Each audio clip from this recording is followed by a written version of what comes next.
Well, ladies and gentlemen, welcome back to another video with Swagglehos. Very interesting stuff here in today's video. We got a lot to talk about. It's getting kind of hot in the summer months. And no, I am not talking about the weather. I'm talking about the comic book market, because just this week we had the release of a lot of different movie trailers and also the announcement of some casting in the James Gunn DC universe, and all of a sudden there's interesting FOMO going on in the comic book market. So in this video, I want to talk about the tale of these two different kinds of FOMOs, one for that of Star Wars and one for that of DC. While the Star Wars one is certainly not as hot as the DC one, I do think it is interesting to talk about all these different FOMOs going on in the comic book market and give you guys a little bit of a market report. But of course, before I get into it, if you guys could drop me a like, comment, subscribe if you're enjoying the content, help support the channel, doing those things, I would appreciate it. Let's get into this video here today. Now, we have a lot to cover in today's video. A lot of different things to talk about. Very, very interesting, trailers dropping, news announcements dropping, which of course has a ripple effect into the comic book market, but in different kinds of ways. Because on the one hand, while we did get the Ahsoka trailer and we have seen interesting Star Wars comic book movement, I'm not ready to say that the comic book market believes in Star Wars all that much just yet. I feel like there's still trepidation out there amongst a lot of Star Wars comic book collectors, especially that of the modern variety, the Darth Vader ones, the Kanon ones, etc., etc. And we also have, of course, the Star Wars, the Clone Wars #1, which is the first appearance of Ashoka, the titular character of the Star Wars series. And while I do think that there has been some movement, some excitement for this trailer, I'm not sure if the market is totally on board yet with the Star Wars books. I mean, we've seen this movie before many times over with The Mandalorian and Book of Boba Fett and Obi-Wan Kenobi show. All of these books get hot. Cad Bane, even the Boba Fett one, Black Chrysanthemum, characters like this, and then they kind of fade into obscurity after we get the shows. And there's nothing to suspect that we won't do the same here. Now, of course, there are a couple interesting books that I think relate to the properties that I did want to highlight, which was, of course, like I already said, Star Wars, The Clone Wars #1, first appearance of Ashoka. And we have seen some sales out there in the secondary market. In fact, actually, one thing I wanted to point out before I talk about the sales was this listing right here, a new listing. Check this out, guys. A 9.9, a CGC 9.9 Star Wars, The Clone Wars, white pages, just got put onto eBay for the low price of $39,800. So this could be yours, guys. This was very, very interesting because I went over to the CGC census and there's only 199. This is the first grade above 9.8. And I thought that that was curious, interesting. I'm surprised that they gave a 9.9 for this book, when there wasn't really a history for this book getting a 9.9, which, is interesting because it's a 2008 book. So you would have thought that, in the years and years that it's been being sent into CGC, we would have maybe got a 9.9 or a 10. But I guess if it's that rare, that special, kind of interesting to see. I mean, there's not that many copies on the census, only 1,715. We're talking kind of Silver Age numbers here.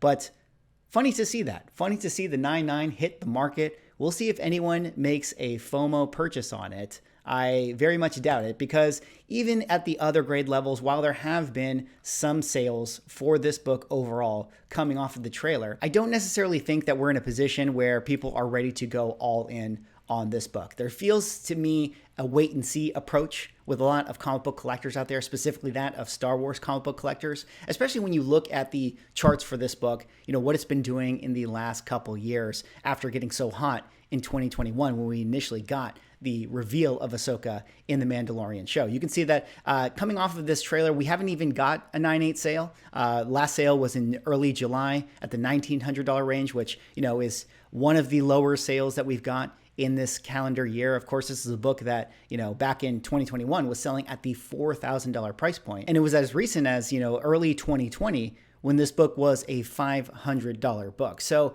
this one is still kind of very interesting to me. I mean, while there is a low census, the fact that even today at $1,900, this book sells for 4x. How many people out there are sitting on copies where they have the ability to take 4x profit on their book? Always a little bit of a gamble, always a little bit of a risk. And with the Star Wars universe, we're still unclear, where this is all going. Is Star Wars going to be, a brand that carries over, that has a continuity that's going to last? Is Ahsoka going to be a character? Are they going to do some kind of Avengers team-up movie with the Mandalorian taking on Thrawn? I mean, we really don't know. No matter what your conclusions are, how you feel about the Star Wars universe, if you hate Kathleen Kennedy, if you think Star Wars has gone woke, all of these things, we just don't know what the future is for this franchise. And I think that that is reflective of the comic book market. While there is interest in a lot of these books, there still is this lack of FOMO purchasing and going all in, which is not the case for some of the DC books that I will talk about in a second. But before I do, let me quickly highlight, some of the recent sales for Star Wars Heir to the Empire, another book that, coming off the trailer, seeing Thrawn, getting that close up, we did see a couple sales. This could be a book that shows up on some hot lists in the near future. But again, not necessarily a book that is trending upwards. I mean, you can see there is some green here in the 90-day average, but when you really open it up and you look at some of these numbers, I mean, we had a recent 9.6 newsstand sale at the $560 range, but this is coming off of a lot of sales that were like $700, $680, $750, $650, $699, things like that. So definitely still a lot lower than what this book was going for. And here at the 9.8 level, you can see that this is a book that continues to trend down. Recent sales for the $820 mark, when back in the day, in 2021, it was twice the price at the $1,600 price point. So interesting to see that. I mean, of course, there's also books like this. Star Wars Kanon has the first appearance of Sabine. We saw her in the trailer.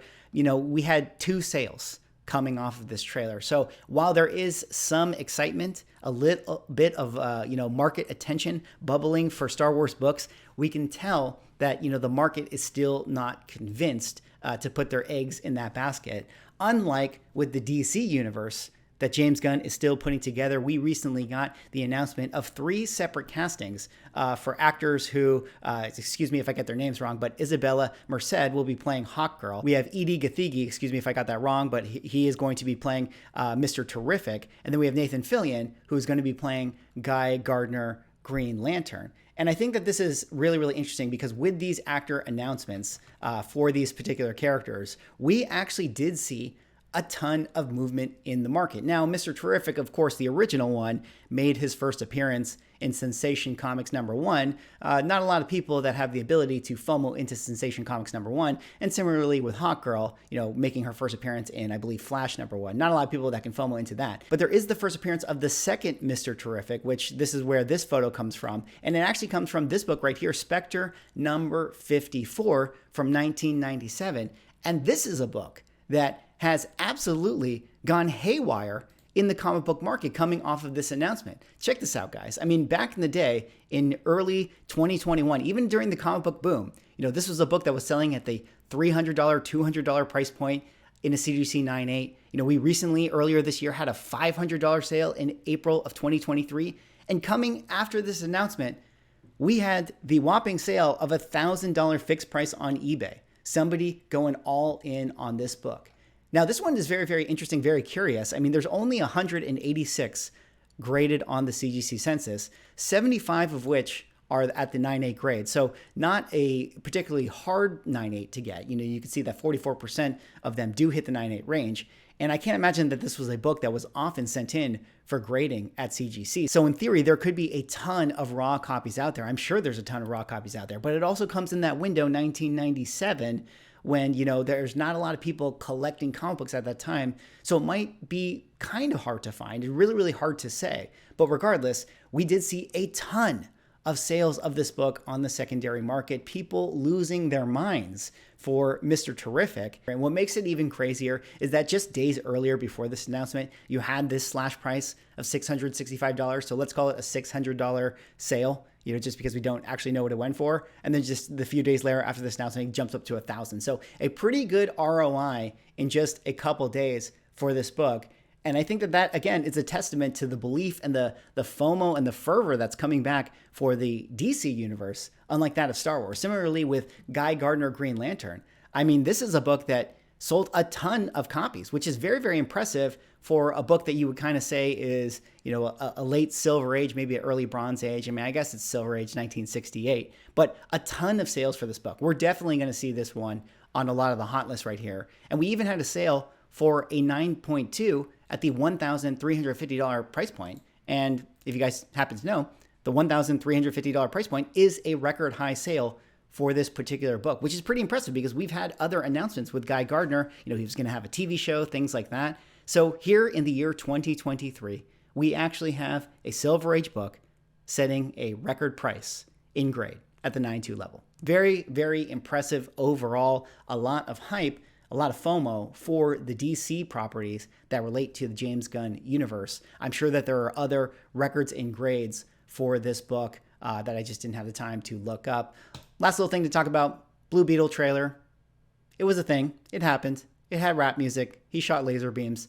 And, not a lot of movement for Infinite Crisis number 5. I think that, the market, again, is still hesitant with some of the properties that relate to the DC stuff that is not maybe yet associated to the James Gunn universe. I mean, I think, again, it's the whole thing. Comic book collectors, like the potential of something more than the actuality of something. The whole bird in the hand is worth two in the bush saying does not apply at all to comic book collectors. They like the idea of a Hawkgirl or a Guy Gardner Green Lantern showing up later on down the line. They do not like the idea of Blue Beetle, who is right in front of their face. So a lot of these properties, like the Flash movie that came out, or this Blue Beetle movie, or later on in the year we're gonna get the Aquaman stuff, I don't think there's gonna be a lot of market attention to that. Similarly, it's kind of in the same vein as a lot of the Star Wars stuff kind of coming on. I think people are more interested in what is to come rather than what is here. But in fairness to that FOMO, it has a lot to do in the belief of some of those properties and some of the creatives that are leading those properties and some of the characters as well. A lot of people interested